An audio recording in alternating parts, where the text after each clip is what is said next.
ई जुल्मी जमाना सितम के तनो ढाई न कबहू ए दुनिया से मोहब्बत उड़ाई। और जब रोग हो जे जानी उजानी कदर बेकदर के समझ में न आई।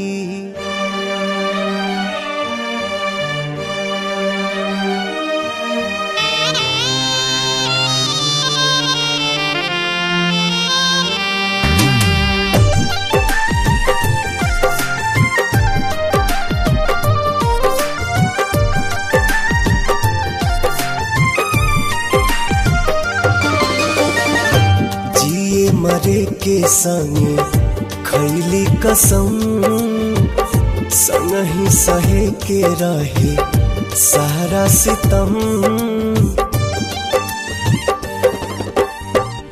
जिए मरे के संगे खैले कसम संग ही सहे के रहे सारा सितम।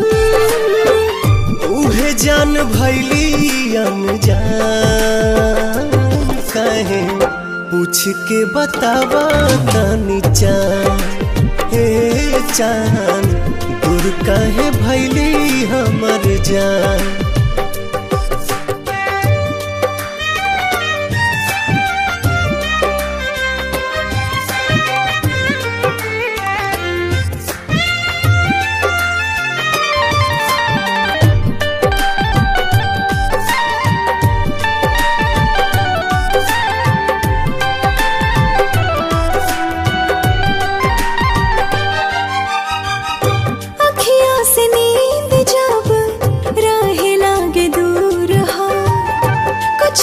जरूर हाला नैन के कसूर हो।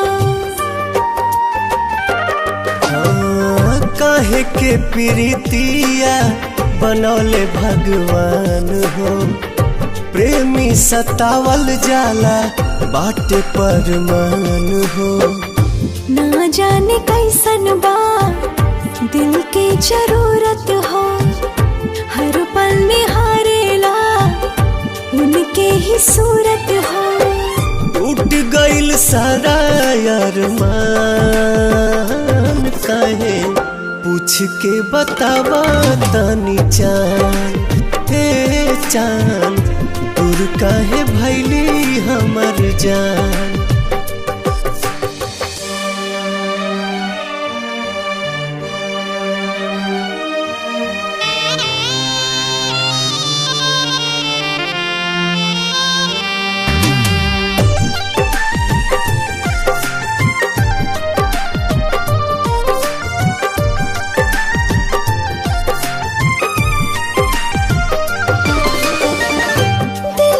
जरूरत होला सच्चा दिलदार के। बड़ा हार जाए तू ता बुझला न प्यार के।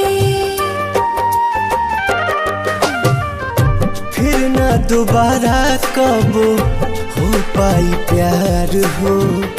बसल बसावल दुनिया भइल उजार हो। सपनों में ना सोचनी ऐसन कब होई दिल भर के याद में अखियाँ कब रोई। घुट घुट के निकाले परान कहे पूछ के बतावा तनी चान।